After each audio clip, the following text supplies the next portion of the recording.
You don't need to know what happens on a girl's trip. She looked me dead in the eyes and said, you don't need to know what happens on a girl's trip. That's why you're blocked until I'm home. I didn't argue. I didn't react. But when she came back expecting me at the airport, she discovered who was really waiting for her. I'm a private investigator. It's a profession that changes the way you see everything. You stop hearing what people say and start watching what they do. You learn to read lies in the smallest movements, the flicker of hesitation, the too perfect smile. My girlfriend Jessica used to say my job made me too cynical. The truth? It didn't make me cynical enough. For 3 years, I believed Jessica was my safe haven, the one place untouched by the shadows I worked in. We lived in my home, built with a decade of long nights and dangerous cases. I trusted her completely. And in my line of work, trust isn't affection, it's currency. I gave her all of it. The story began, as these things often do, with a trip. A 5-day girls' trip to Las Vegas with her 3 best friends. Lauren, the ringleader, twice divorced, allergic to stability. Becca, the follower, a mirror to Lauren's chaos. Chloe, quiet, calculating, always observing. I never liked them. They treated Jessica like a trophy they'd lost to adulthood,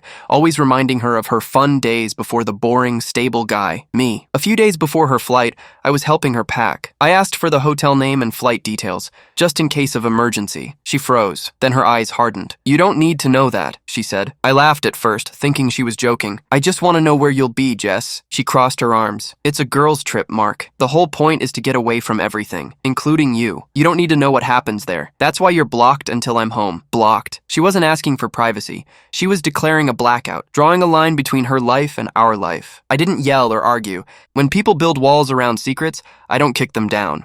I find another way in.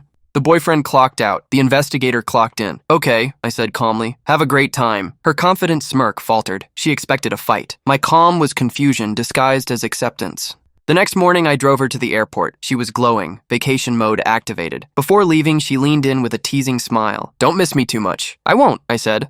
She laughed, thinking it was a joke. It wasn't. I watched her walk into the terminal, suitcase trailing behind her, and drove straight to my office. The investigation had already begun. She thought she was disappearing for 5 days. She had no idea I was about to flood her darkness with light. Update 1. The investigation. A week passed. For her, it was laughter, secrets, and cocktails. For me, it was quiet, surgical work. The first clue came fast. Lauren had posted a photo of the 4 of them outside her house, ready to go. Behind them was a sleek black SUV. I ran the plates. Registered to Adam Cole, senior partner at a major investment firm. Married, 2 kids. Jessica told me they were flying budget, but when I checked the day's flight manifests, their names didn't appear anywhere. Instead, there was a private jet owned by Adam Cole's firm that flew from our city to Las Vegas that same morning. Passenger list confidential, didn't matter. The picture was already forming. The blocking wasn't to hide her phone. It was to hide her life. Her friends were careless. Becca's public social media was a goldmine. Photos, videos, all staged to look like a girl's getaway, but details never lie. In one reflection of Becca's sunglasses,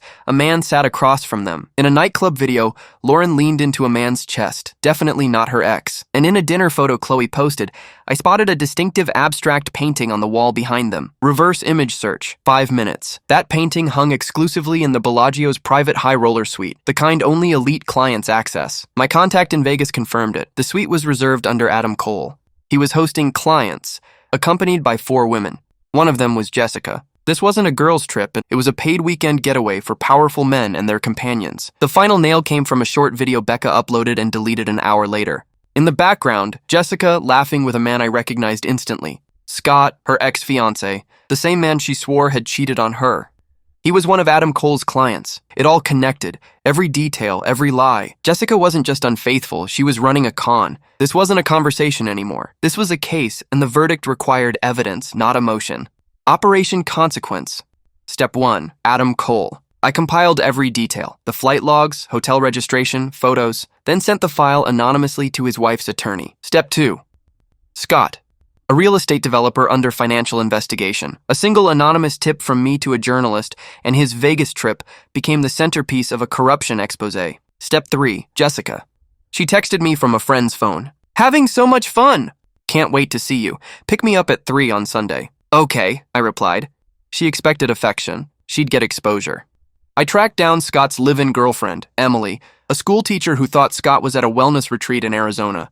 I called her, told her everything, sent her the proof. There was silence, then quiet sobbing, and finally, anger. Controlled, precise anger. When I told her Jessica's flight details, she didn't hesitate. I'll be there. The stage was set. Jessica's flight would land in 24 hours. She was expecting a reunion. Instead, she was walking into a reckoning. Update 2, the airport. Sunday afternoon. I wasn't at the airport, but my private security contractor was. He was posing as a limo driver, streaming the scene live to my laptop. Jessica arrived, tanned and radiant, surrounded by her friends. She was texting, probably telling me she'd just landed, and then she saw her.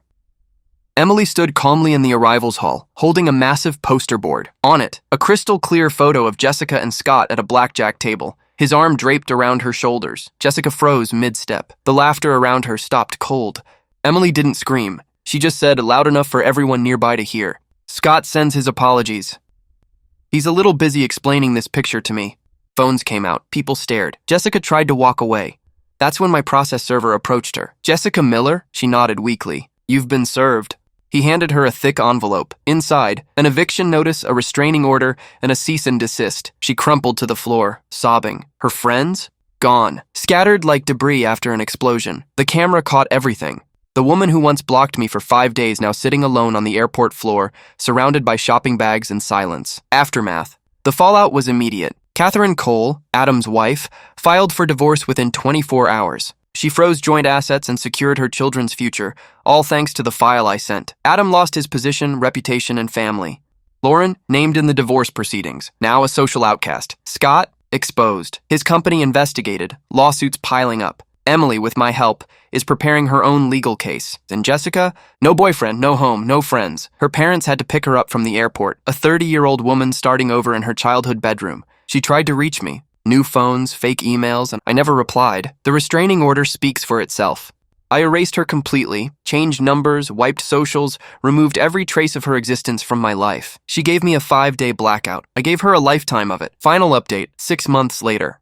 The storm is long gone. The dust has settled into peace. I didn't write this to gloat. I wrote it to close the case. Revenge feels satisfying in the moment, but afterward, it leaves a hollow space. For me, that space was filled by something unexpected. Emily. We stayed in touch. 2 people betrayed by the same deception, slowly rebuilding trust. Coffee turned into dinners. Dinners turned into something real.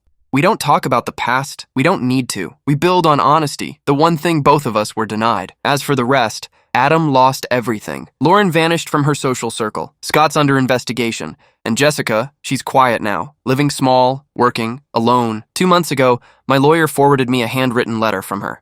It wasn't an excuse, and it was an apology, genuine, heavy, human. She wrote that the airport was the worst day of her life, but also the day she saw herself clearly for the first time. She's in therapy now, trying to become someone better. I believe her. But some things once shattered stay that way. My revenge wasn't about anger. It was about truth, forcing a world built on illusion to face reality.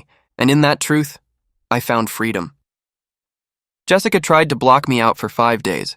What she didn't realize is that she handed me the space to build a firewall, one she'll never breach again. Behind it, my life is quiet, steady, safe.